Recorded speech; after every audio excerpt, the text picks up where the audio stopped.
নমস্কার, কেমন আছো সবাই? গপসপ শোয়ে চ্যানেলের নতুন একটি ভিডিওতে তোমাদের স্বাগত জানাই এবং সেই সাথে জানাই বসন্ত পঞ্চমী এবং সরস্বতী পুজোর শুভেচ্ছা। এখানে বসন্ত পঞ্চমী এবং সরস্বতী পূজা গত 2 ফেব্রুয়ারি পালন করা হয়েছে।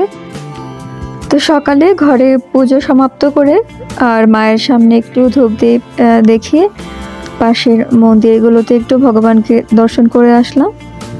তো সেই ক্লিপই তোমাদের সাথে শেয়ার করব আজ। ঘরে কোনো চিত্রপট বা প্রতিমা ছিল না, তাই আজ কম্পিউটার স্ক্রিনে ভরসা। তো এই তো মায়ের পুজো শেষ, চলো এবার মন্দিরে যাওয়া যাক। আমাদের বাসার একদম কাছেই এই বেজটি, আর এই বেজেই রয়েছে একটি নামহট্ট মন্দির। আমরা এখানেই যাই। তো চলো ভগবান দর্শন করে আসি আর নামহট্ট মন্দিরটি একটু ঘুরে দেখে আসি। এই নামহট্ট মন্দিরটি হচ্ছে এই বেজ ভবনের গ্রাউন্ড ফ্লোরে। তো চলো যাওয়া যাক। গ্রেটার নয়ডা আসার পর থেকেই এই নামহট্ট মন্দিরটি একমাত্র ভরসা। দোল, রথযাত্রা, জন্মাষ্টমী থেকে শুরু করে সমস্ত প্রোগ্রামই এই মন্দিরে এসে অংশগ্রহণ করা হয়। বাদবাকি সব মন্দিরই এখান থেকে অনেকটা দূরে।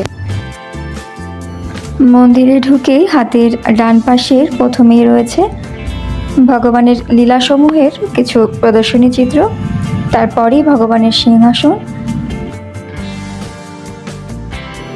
ভগবান দর্শন এবং প্রণামের পরেই চলে যাব পাশের একটি শিব মন্দিরে। নামহট্ট মন্দির থেকে বেরিয়ে চলে এলাম পাশের শিব মন্দিরে। শিব মন্দিরের বাইরের চিত্র কিছুটা এরকম। যদিও এটি মূলত শিব মন্দির, তবু এখানে অন্যান্য দেবদেবীগণের বিগ্রহ রয়েছে। তো চলো ঘুরে দেখে আসি এবং বিগ্রহ দর্শন আর সেই সাথে প্রণাম করে আসি। প্রথমে ছিল রাম ভক্ত হনুমানজির বিগ্রহ, তারপরে আছে লক্ষ্মী দেবী, সরস্বতী দেবী এবং অন্যান্য এখানকার পূজনীয় মাতা, রাধা কৃষ্ণের বিগ্রহ এবং রাম লক্ষ্মণ সীতা মাতার বিগ্রহ, আরও রয়েছে মহাদেব এবং পার্বতী মাতার বিগ্রহ, তার পাশেই কার্তিক ঠাকুর এবং তার কিছু পরেই গণেশ ঠাকুর এবং তারপরে সাইজের বিগ্রহ। এছাড়াও আরও অন্যান্য দেবদেবীদের বিগ্রহ ছিল। আর মন্দিরে ঢুকেই হাতের বামে প্রথমে ছিল গরুর দেবের বিগ্রহ। প্রথম যখন এই মন্দিরে এসেছিলাম তখন এটি ছিল একতলা বিশিষ্ট, আর বর্তমানে এর ভবন বাড়ানোর জন্য কাজ চলমান রয়েছে।